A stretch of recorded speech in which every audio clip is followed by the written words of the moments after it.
Hello guys, welcome to cricket தகவல்கள். இன்னைக்கு Chennai super Kings வேற லெவலில் பர்ஃபார்மன்ஸை கொடுத்துருக்காருங்க. சும்மா ஆக்ஷனில் தாறுமாறாக பிளேயர்ஸை தட்டி தூக்கியிருக்காங்க. ஸோ ஆர்டிஎம் கார்டில் யாரை எடுப்பாங்க அப்படின்னு எதிர்பார்த்துட்டு இருந்த நிலையில் ரச்சின் ரவீந்திராவுக்கு அந்த ஆர்டிஎம் கார்டை யூஸ் பண்ணியிருக்காங்க. 4 கோடி ரூபாய் கொடுத்து ரச்சின் ரவீந்திராவை ஆக்ஷனில் சென்னை சூப்பர் கிங்ஸ் தக்க வச்சிருக்காங்க. ஸோ அதே லைனப்பு, அதே பிளேயிங் லெவலில் மீண்டும் சென்னை அணி களமிறங்க போகுது. ஸோ சேம் ஸ்குவாடை கொண்டு வரதுக்கான முயற்சியில் தான் சென்னை சூப்பர் கிங் இருக்காங்க அப்படின்றது தெளிவாக தெரிகிறது. இன்னொரு முக்கியமான விஷயம் அப்படின்னா, நாம எதிர்பார்க்காத ஒரு ட்விஸ்ட சென்னை சூப்பர் கிங்ஸ் நமக்கு கொடுத்திருக்காங்க.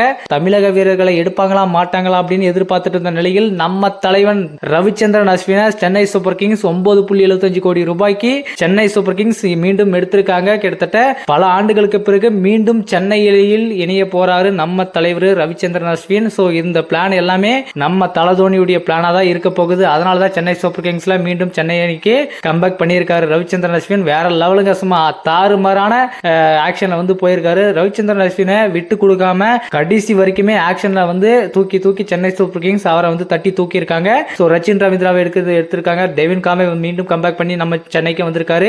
ராகுல் திரிபாத்தியை எக்ஸ்ட்ரா ஒரு பிளேயரை நம்ம டீமுக்கு கொண்டு வந்திருக்காருங்க. சோ அந்த இடத்துல கொண்டு வந்ததுக்கான காரணம் என்னன்னா, அவரை வச்சுன்னு வேற லெவல்ல சென்னை சூப்பர் கிங்ஸ் ஒரு திட்டம் போட்டிருக்காங்க. சோ அதனாலதான் அவரை உள்ள கொண்டு வந்திருக்காங்க. அது மட்டும் இல்லாமல் நம்ம தலைவன் ரவிச்சந்திரன் அஸ்வினும் ரச்சின் ரவீந்திராவும் மீண்டும் கம்பேக் பண்ணியிருக்காங்க. ரச்சின் ரவீந்திரா, ரவீந்திர ஜடேஜா, ரவிச்சந்திரன் அஸ்வின் சொல்லிட்டு 3 பேருமே நம்ம டீம்ல வேற லெவல் ஸ்குவாட்ல இருக்க போகுது. சிஎஸ்கே சும்மா தாறுமாறான லைன் அப் வச்சிருக்காங்க.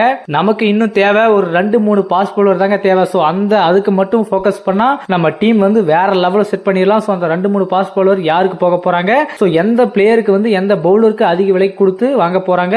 இன்னும் 30 கோடிக்கு பக்கம் சென்னை சூப்பர் கிங்ஸ் கையில இருக்கு. சோ மொத்தம் 9 பேரை வாங்கியிருக்காங்க. சோ 9 வீரரை தாண்டி அந்த ஒரு வீரருக்கு அந்த ஒரு வீரர் தான் பவுலரை தான் டார்கெட் பண்ணியிருக்காங்க. சோ என்ன பண்ண போறாங்க சென்னை சூப்பர் கிங்ஸ், எந்த மாதிரியான ஃபாஸ்ட் பவுலரை பிக் பண்ண போறாங்க அப்படின்றது சோ அடுத்த அப்டேட்ல நம்ம பார்க்கலாம். சென்னை சூப்பர் கிங்ஸ் சிஎஸ்கேல ரவிச்சந்திரன் அஸ்வின் மீண்டும் கம்பேக் பண்ணதை பற்றியும் ரச்சின் ரவீந்திராவுக்கு ஆர்டிஎம் கார்டு யூஸ் பண்ணதை பற்றியும் உங்களுடைய கருத்துக்கள் மறக்காம கமெண்ட்ல சொல்லுங்க.